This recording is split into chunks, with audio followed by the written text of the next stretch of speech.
Well, after months of farm state legislators pushing for financial relief for farmers, those wishes came true in the original stopgap spending measure released midweek. But the fate of that deal was then thrown into disarray. But why was ag said to have scored big in the original legislation? Well, that's this week's Farm Journal report.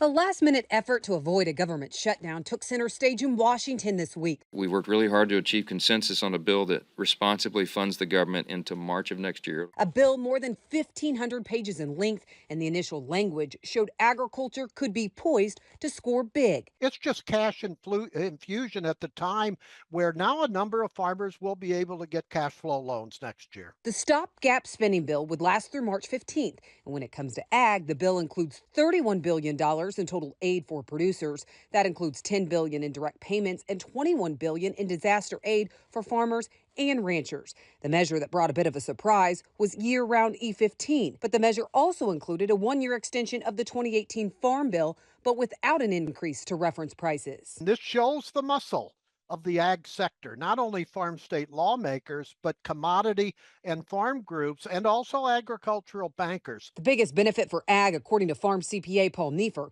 is the possible $10 billion in direct payments for producers, plus the disaster aid. Bottom line is you got an extra $10 billion of injected liquidity into your system automatically. And then for those farmers that were facing some type of disaster, drought, wildfire, hurricanes, etc., you're going to get an extra about 10 billion for 23, an extra about 10 billion for 2024. There's 2 billion automatically allocated for livestock out of that 20 billion, so to speak. The direct aid is through what's being called the Ag Economic Loss Program. So what do the possible payments look like? Well, according to Neiffer's early calculations, per acre payments could be nearly $44 for corn, more than $30 for soybeans, and close to $32 for wheat. And the payments are even larger for cotton and rice. Payment limit now is $125,000 per person per entity. So a LLC with 4 equal owners, they're only going to get 1 payment limit. Now, if it's a general partnership, they get 4 payment limits. What this says is if your average gross income, which is your income from selling corn, selling soybeans, and so on, if that's more than 75% of your total gross income, including wages and interest and dividends, then you qualify for the double payment.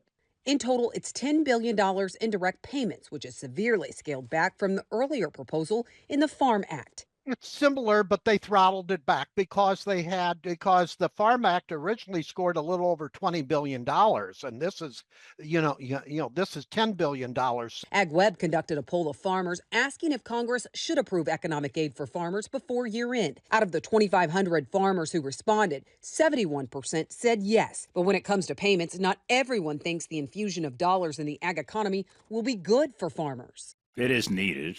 I mean, we talked to plenty of regional banks, and this is renewal season, and they are having a difficult time, for sure. It's a sad commentary on what the farm economy looks like. But the fact of the matter is that going back to marginal, nobody wants to be called a marginal farmer, but there are marginal farmers out there. And what this does is it allows the marginal farmer or the hobby farmer back in the game.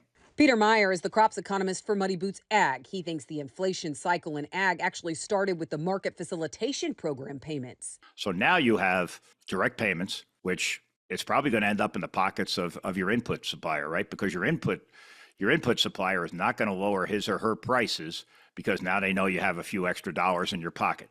Meyer says 2 things need to happen for the farm economy to recover. He says one is a reset in input and machinery prices. The other is more demand. And where we get that demand from, I mean, I can point to sustainable aviation fuel just as a perfect example of that, right? But who knows what the rules are on 45Z or sustainable aviation fuel? So that's still an unknown. In the CR this week, one of the more shocking developments was the addition of E15 year-round. But Meyer doesn't think it will amount to much added demand in the short term. It'll make a marginal difference.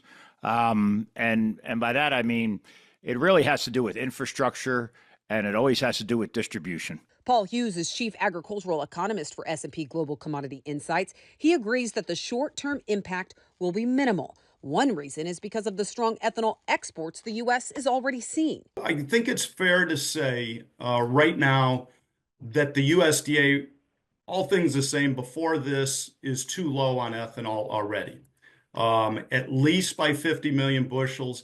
arguably you could say it's 150 million bushels. They're too low.